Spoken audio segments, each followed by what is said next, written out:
Doctors across India are continuing their protests after the horrific rape and murder of a young doctor in Kolkata. Despite appeals from the Chief Justice, doctors are looking for systemic changes, institutional changes, so that what we saw in Kolkata never repeats again. I'm Barkha Dutt, you're with the Mojo story. For the last many days, we have been reporting on the doctors' protests across India, with a special focus on Kolkata, where a young doctor was raped and murdered at her place of work, at her medical college, the RG Kar Medical College.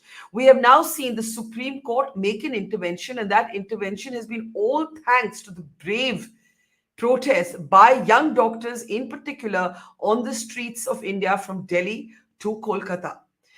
But even as the Chief Justice appeals to the doctors, saying, "We've got this, call off your protest," doctors' associations have decided to carry on with their protests because they say, "We want fundamental, institutional, deep changes." One of the things that so many doctors have told me over the last few days that I've been reporting on the Kolkata horror is, how many of you really understand what we go through? Do you understand that India could lose some of its finest brains if this carries on to other countries? Do any of us understand that even in families where generations have actually been in medicine, that could change and younger people may no longer want to come into this profession? So, on this program today, we decided to introduce to you this issue purely from a doctor's perspective, to bring you face to face with three different doctors and hear from them in their own words what they want us in the non medical world to understand about their lives.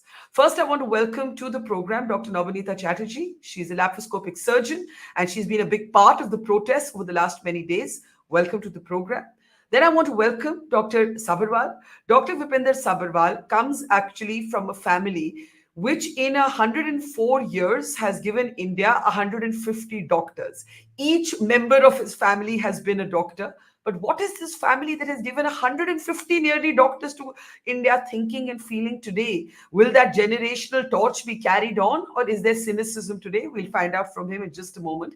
And also adding a young new voice, a first generation doctor to this conversation is Dr. Liya Bhoumik. She's a junior resident, and many of these protests have been led by young people. So we thought it was also important to have their perspective. I'll start with you, Dr. Sabharwal. Your story and the story of your family has often been told because it's such an incredible story. And I want to actually show just a few photographs of your family, if we can play those now.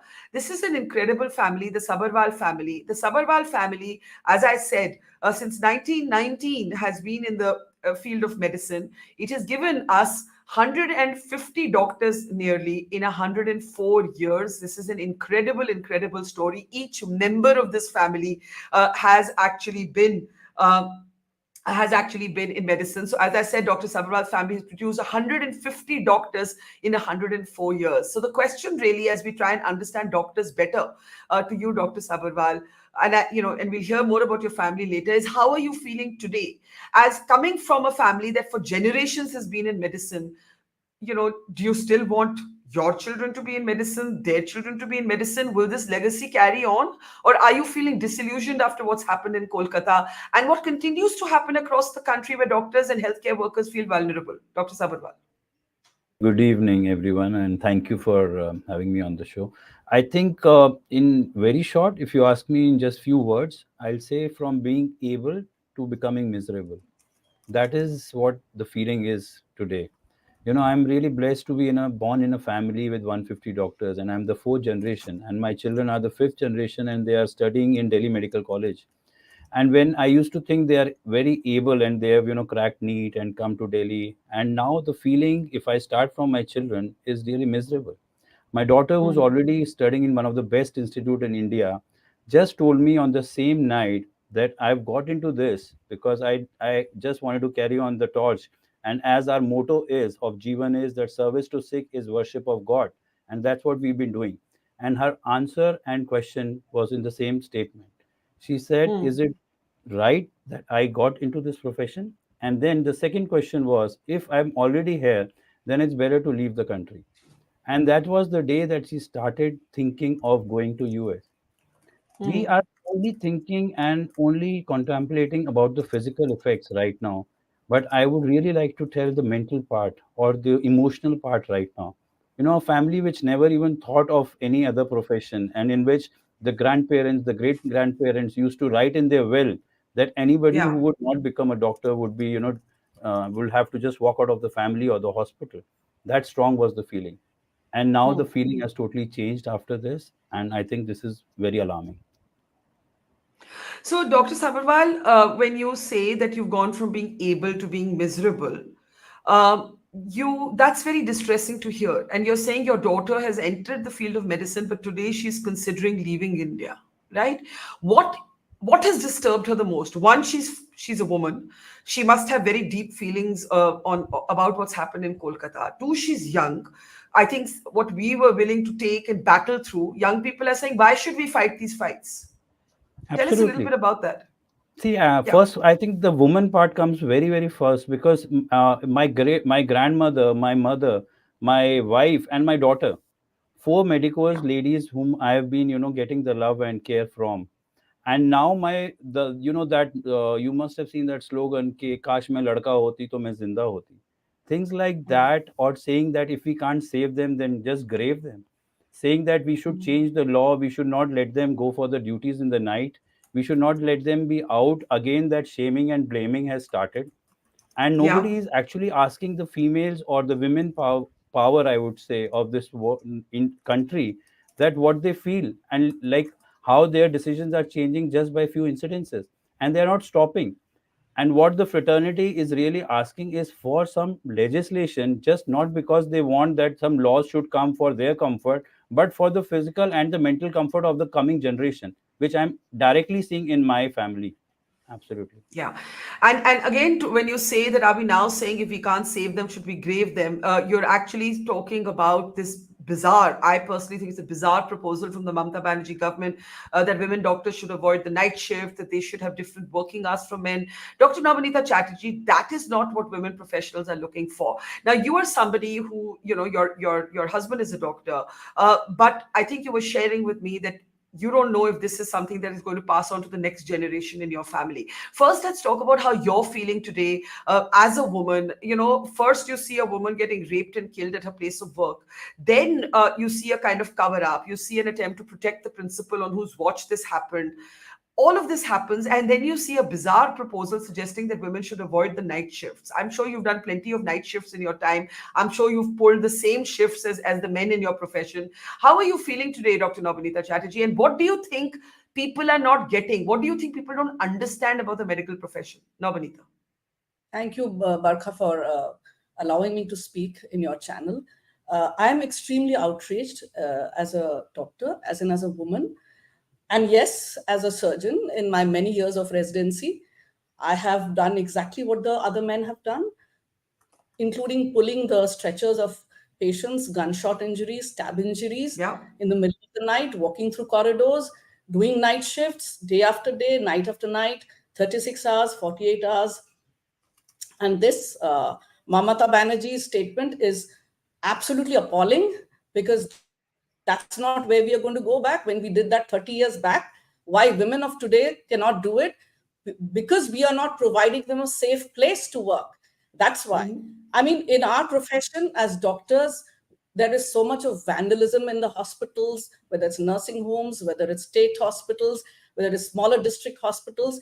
The junior doctors who are in the front, they are the in the forefront in all this. They are getting the brunt of people's anger when patients can't be saved, when actual problem is the apathy of the administrators, the governments not providing adequate infrastructure. When a patient coming angrily, when a patient's relatives are angry because the patient is dying and the infrastructure is not there to save them, then whom do they blame? They blame the junior doctor right there. They slap, they hit, they vandalize. So this problem, which has come with with this violence against doctors, it is carrying the next generation of bright, meritorious students to become doctors. And those who are already in this profession, they are finding the best way to run away from this country if they can. And those who can't are absolutely going to be at the mercy of the people and the administration and the state governments. So there has to be change. And as a woman doctor, if men are being manhandled, then you can well imagine what is happening to the women. Because in any case, in our country, patriarchy, misogyny is so much all pervasive in the society Yeah. that women are always going to face it even more. So if men are fighting, say, a X amount of problem, for women it's 10X, because in any profession, women will always be pushed to the corner. So that is another battle inside being the doctor fraternity by itself. The women medical professionals have an extra battle to fight. I'm so glad that you shared how you've pulled every graveyard shift that the men have. You've carried the stretchers. You've done exactly what your male colleagues have done. But Dr. Sabharwal shared how his daughter is questioning why she came into medicine, whether she should work in India. What about your daughter? I believe you have a daughter as well. Is she a doctor? I can't hear now. Nabanita, can we unmute her? Hang on, ma'am. I can't hear you. Yeah. Can you hear me? Yeah. Yes. Go So ahead. my daughter very clearly said that she does not want to become a doctor. Seeing the kind of work that the doctors have to do, it is almost scary, she felt. And besides, now that I see that she's gone into an entirely different line, she's doing economics honors from Delhi University. I'm almost glad somewhere. I'm kind of glad that she doesn't have to fight this battle. But then, I'm glad for my daughter. But what about the hundreds of daughters in this country? I mean, Yeah. their parents, they have, that was a dream for them to have doctor in the family. And what happens to the dream? And look at the condition of this Arjikar doctor, the only child of her parents who was brutally murdered. What happens Yeah. to such families? I mean, do we as a society see what we are doing to this country? I mean, it is not a doctor's battle. 80% of the medical students who are coming through NEET today, all the meritorious students, majority of them do not have doctor parents, because doctor parents hardly are pushing their children to become doctors. So it is a problem of the society at large. People coming from the middle class families of this country, they want to have their children as doctors, their daughters, their sons. And if Yeah. they're going to be beaten up like this, do you think this is a profession that will be chosen by the next generation of people? We'll stop having good meritorious doctors in the country. And what a sad state of affairs. Our doctors, I mean, from my medical college, Maulana Azad, 94, when I passed out as an intern, so many of my batchmates went off to USA and UK, and they're doing very well there. I'm sure they must be thinking they've kind of saved their lives from this kind of Yeah. situation that they're seeing in India. And while I'm very, very happy that stayed back in my country, and I'm happy to be doing what I'm doing, but I feel very worried for the future generation, that what Yeah. is it that they are staring at? Yeah, and you mentioned the victim at the Arjikor college. I also want to say that she came from a low-income household. Her parents ran a small tailoring shop. The father Yes. refused the compensation offered by the state. He said, "I've earned my living and made my daughter a doctor stitching. I'll continue to sew and stitch, but I won't take money from the state." And so I think it's very important to remember how much hardship parents sometimes go through to give their daughters, in particular, in education. I want to bring in Liya Bhoumik. Unlike Dr. Sabharwal and Dr. Nabanita Chatterjee, she doesn't come from a family with a medical background. You're a first generation doctor, Liya, is that correct? Good evening, everybody. Thank you for having me here. Yes, I'm a first generation doctor, and no one in my family, even in the distant family or friends and relatives, have been doctors in the past. So yeah, that's How why. tough was it for you to become a doctor and for your family? There are many aspects about it. First is definitely the sacrifices that the parents have made throughout my life in terms of investing time, money into the Yeah, coachings, yeah, those are very expensive. Then me having to let go a lot of my hobbies in order to study and devote time. And yeah, after becoming a doctor too, I have to continue not being able to pursue these things which would actually make me happy, because I need to invest that time into studying. And or maybe the duty hours are so much that you're so tired, when you reach home you don't feel like doing anything. And just in general, So I when you feel becoming, when you hear this proposal that women doctors should have different shifts, what would you say? that's ridiculous. That's absolutely ridiculous. I think when you Yes. go and talk to most of the women doctors or nurses or any female healthcare professional, they will never tell you that we are not ready to do a night shift. They will never say that. They know that it's my job, I have to go and do my thing. Yeah. Just give us basic security. That's all that we are asking. We are not asking any kind of extra privilege or any kind of thing that actually in the long run it will just discriminate us. Because in private sector, if a doctor, if I'm being supposed, like I'm going for an interview and another person is going, and if someone is saying ki, like, I will not hire you because you will not be able to pull off a night shift according to the government rules, then what's the Yeah. profit in me hiring you, right? So that's absolutely Yeah. ridiculous. And it's, I don't know, like what was the people who were writing the Yeah. rules thinking while Can, writing that? I have no idea. can I ask you before I go back to Dr. Sabharwal and to Dr. Nabanita, can I ask you how you Hmm. feel as a young woman doctor after this horrible crime, rape and murder at the RG College? Yeah, to be honest, whenever You're I in, are you in Kolkata also? yes, I am from Kolkata. I'm studying in NRS Medical College. So Okay. when I was doing my internship, many a times I was alone in the wards. I was handling patients on my own, and there were a lot of volatile patient parties. But and even the surroundings is not the best for you. But somewhere I felt that okay, I will never have to face something of the kind that I saw in the last 10, 15 days. Like rape and murder was something that in even my worst dreams I had not imagined. Like I was a first year student when in 2019 a mob attacked NRS. So I had seen the kind of brutality a doctor can face, especially young doctors can face. I was aware of that. But still, even in my wildest dreams, I did not think that a doctor Yeah. on duty can be raped and murdered. Yeah. So I had crying bouts for 2 days. I think a lot of women, all my friends with whom I was talking to, they have said that they were just crying. They felt helpless. And Yeah. it was such a shock that, Yeah.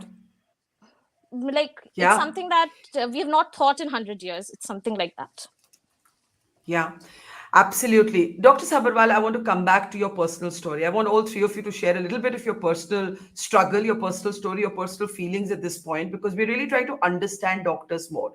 So let's start with your family. As I said, you come from a family that has given us how many, what is the precise count? Is it So now 150? we are What is the 154 doctors. Yeah, 154. 154 Yeah, doctors? so I label my daughter as 153 and my son as 154. So that's the Amazing. story. That's the story I've been always so proud of, and we've enjoyed it, and we've always feel so blessed. So I when I was born, like if I really tell you that I've seen that those 40 years, like I'm now 50 plus, so right. So I saw those 40 years of change. When my grandparents used to practice, I used to be in the hospital. My parents, you can see in the picture also. I mean, they're Yeah. all, and my grandfather used to say, you have to go out also, get the best of degrees. It's not about just following the Jeevan trend. You go to, so I went to UK, did my masters there, went to US, but I was always determined to come back. That was the best part of a family. How it became 1919 and 1920. My great grandfather just heard Gandhi ji and he said Swadeshi, and just stuck him, and he came back home and he told my great grandmother that all your jewelry is being sold, will not have anything, and every child from today will become an Indian doctor, and we'll have Indian treatment. And that's how it Yeah. started. And you imagine, okay, maybe at that time nobody used to question, but But then the when you were young, did you ever think that you would be anything but a doctor, or it was no, just considered a given that everybody in your no, family has to be a doctor? nobody asked me that. See, it was always my wish. So somehow they inculcated that into us by showing us all the Yeah, positive things, and there were a lot of positive yeah, at that time. And yeah, nobody asked me doctor. They used to ask me which specialty. So it was like you are becoming a surgeon and my yeah, grandfather was so straightforward. He said you may marry anybody. At 30 years back, he said you may marry a boy or a girl. I am not bothered, but it has to be a doctor. So that was the determination he had.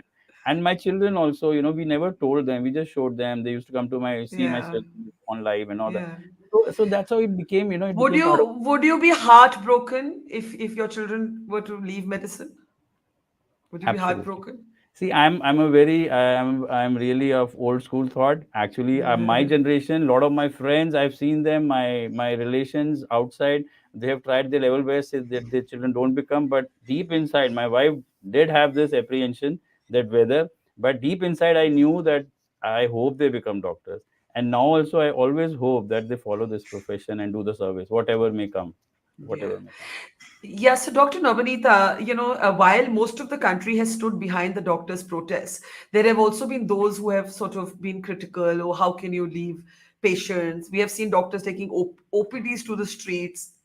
And I know when we were talking before this program, you said a lot of people don't understand our lives. A lot of people don't understand what we go through, what vulnerability we face. Even as we were seeing the protests around Kolkata, we had a young female doctor in Mumbai attacked by a drunk patient and his relatives. In COVID, during COVID years, we have seen not just doctors come under attack. I remember covering the heartbreaking story of a doctor in Chennai who couldn't get a place to be buried, even though he had served at that time of great risk to himself, because at that time the unscientific belief was that if the body comes near, then somehow we'll also get COVID. His ambulance was pelted with stones. It was all horrible. So I want you to speak a little bit about the vulnerability of being a doctor and what you think non-doctors do not understand. The medical profession is a very unique profession where uh, just any 18-year-old who's coming out of school goes into various lines. One is a medicine, which is a very coveted line. And some of the most meritorious brains get into the system by a very rigorous process. Now it is NEET. In our time, it was DPMT, PMTs, whatever. But there are all meritorious students who are getting into the line. Now, most of the doctors are mentally prepared. It's going to be a tough 5 years of MBBS, and then it's going to be postgraduate, and then it's going to be more senior residency, super specializations. Everything we are prepared for. We know it's a long drawn journey, becoming a good doctor. But what the vulnerability we are facing now, with the public being against us for everything, the doctors getting blamed, so much of litigations, so much of consumer, I mean, while the lawyers are now out of it, the doctors are not out of it. So You need to explain this. You were telling me that the lawyers are no longer covered by the Consumer Protection Act.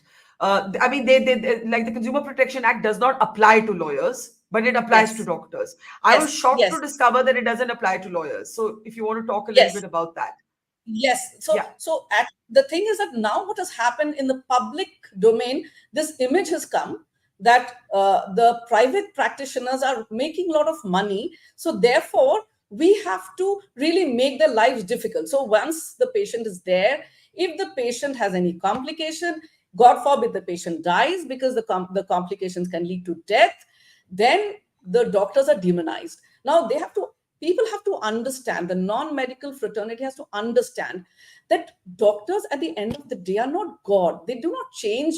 They can only do their job with a lot of honesty, with sincerity, with a lot of hard work. They've put in years of studies to become what they are. And when they are trying to save patients, they're doing it with their heart and soul. But the final answer, the final the conclusion, whether the patient is saved or not in a very difficult situation, is just not the doctors who are responsible. If people don't understand that the doctors have done their job yet couldn't save, they will understand, okay, the doctor did his or her best and therefore couldn't save the lives, and we respect that. No, but what patients are doing in a government setup, they vandalize, they slap the nurses, the doctors, they're there. In the private setup, it is litigations. So it has become a very sad story in this country. 30 years back, I'm sure the situation was, the security part must have been as bad, but somehow people did not attack us. At least we didn't face that. At least never in my 7 years of internship and residency, walking through the corridors of Maulana Azad in the dead of the night, did I ever feel threatened that somebody is going to attack me. But today the situation seems to have changed. So Yeah. there is this perception that has changed over time. Leah, Dr. Leah, when Dr. Nabanita talks about vandalism by patients, the most striking example we've seen is not by patients, but a mob of 7,000 people. And if we can just play those images of the vandalism that we saw at RG Kaur, because today now the CISF has taken over. This is on the instructions of the Supreme Court. When you saw the vandals storming RG Kaur, right? Those are only some of those images that we saw. What did you feel? What did you think as a young resident? Yeah, I'll tell you what was happening. It was 15th of August. It was midnight. So we had gone for a protest march in our neighborhood, Seize the Midnight. I think you would have heard about it. And we were very Yeah, happy. I felt for the first time that in the state of West Bengal, actually the entire nation, in different parts of the nation also, everybody was together. And finally, we were fighting for justice. Cut to, I come to home and I open my WhatsApp and I see so many messages saying that Ajikar is under attack. And yeah, it literally, I was paralyzed for a second because I was thinking my friends are there. Then I immediately texted my friend, like, are you safe, are you okay? So they said that we have she's a girl, by the way, I'm talking about a female friend of mine. She's yeah, living in the ladies hostel. She was there. She said that yes, we are at the moment fine, but the ER has been is in shambles. They have vandalized the entire ENT department, and every part of the boys' hostel was under attack. The girls' hostel was under attack. A lot of the wards were also under attack. We have just locked ourselves in the rooms, and we are very scared for our lives. We have just taken up whatever kind of weapon we could find. Even it was like we were discussing in our class groups also. We were thinking that okay, maybe other colleges may as well be under attack. We were scared of that as well. So we were telling our yeah, friends also that just grab anything that you get. A rod is fine, even hot boiling water. If you get, you just attack them, like anything that is feasible, that's easily accessible to you, just be ready with it and be very alert. And I was just constantly asking my friends, are you okay, are you okay? So like the entire night, I think nobody, 15th August is nobody the day slept. we, yeah, it's supposed to be the Independence Day for the country, right? I think in the history of our nation, no doctor or students would have spent being in fear, in fear of Yeah. being attacked, or if, like whether we will be living the next moment and will we be under attack the very next moment. I don't think so it has happened in. I was up. I was up all night that night, along with my team, getting frantic calls from doctors I did not know, saying, "Can you please help us? Can you please put our story out?" So I hear what you're saying. Yes. Before I give the last words to Dr. Sabharwala and Dr. Nabanita, I just want to ask you. We learned from the Supreme Court hearings that a number of doctors, in particular women, have left RG Court. Their parents have called them back. They've said, "Come home." This could be the end of the medical dream for some women if their families do not consent. And unfortunately, young women still need the consent of their families, the financial support of their families. Have you, Dr. Leah, ever thought of, after what's happened, of not being a doctor? um to be honest, I do love medicine, I do love the clinics very much. So as of now, I don't want to leave it. But if the situation doesn't get better, then yes, it did cross my mind that maybe I can do MBA, or maybe I can change careers as well. But to be honest, none of the doctors are here because they are here because they love their job. Let's be very clear with it. They are doing it because they really love medicine, they really love what they are doing. So Yeah, to think of such a drastic thing like a career change in our profession is very big step, because you've already first of all invested so many years in learning something that you actually love. yeah. It's not that I want to leave medicine because I don't love medicine or whatever. The fear is the thing that I will not be safe, I might not come back home. That is the driving force behind this thought. It's I mean, not. I'm just Yeah. trying to process that sentence. I might not come home from work. It's crazy. It's absolutely crazy. Yes. I want to give last comments, Dr. Nabanita, briefly, and then I'll ask Dr. Sabharwal to sum this up for us. The doctors' associations have decided to continue their protests. A lot of people might say, why are you still doing that? The Chief Justice has personally appealed. What are you looking for? I know that there is a pending legislation that doctors want passed. If you can come in, and then I'll give Dr. Sabharwal the closing word. Nabanita, please. The protest cannot die at this moment, because though we are very grateful to our Chief Justice, Honorable Chief Justice, he has shown a lot of sympathy for the doctors, but a lot needs to be done on the ground. I mean, it is just the beginning. So we need to see some actual changes. And most importantly, what is happening to the perpetrators of that heinous crime that night on 9th of August at RG Kar? Are we getting to the bottom of it finally or not? Because without knowing that the perpetrators of that heinous crime are punished, why should the doctors get back to the cancelling of the protest? It's not possible. And secondly, now there's a task force that is going to look into the matters of doctor safety across the country. Now we need to see what the task force does, and it's not going to happen overnight. It will all take time. And if we just let go, just become complacent, just get back to our lives as usual, then things will not move. Because let me tell you, if you go into any medical college, any hospital, the state-run, the government hospitals I'm talking about, especially in the capital here, and you look into the conditions, how the doctors are working there, the junior doctors, especially the women doctors don't have special rooms also. The toilets, if you go into, and if you do a little audit of that, you will know the pathetic condition in the capital of this country, and then you'll understand where the country as a whole is standing there. So we cannot just go back now. Yeah, Dr. Sabharwala, I'll give you the last word. And when Dr. Nabanita talks about justice for the victim of rape and murder in RG Court, there is also serious concerns about how forensics may never find the evidence that is needed. The body was burnt. The father has said that it was burnt in haste, that he was too shocked to make an informed decision. There are concerns about other evidence having been tampered with. We simply don't know. And there are also questions about why the postmortem was done at the very same place where this doctor was murdered and raped. Can the integrity of the postmortem be trusted? With all of these mounting questions, Dr. Sabharwala, if you had to explain to people at large who are not from the medical community why doctors are still protesting, what would be your last word? So definitely, I would again start with thanking the CJI. I mean, he came in and thanks to the Chief Justice of India. But I would absolutely, in one word, first say that we are devastated. We are still devastated. And the only thing which can, there can be some repair of the whole thing is we are looking for the fast track justice. We can't just leave it in mid because we've been, told that everything will happen.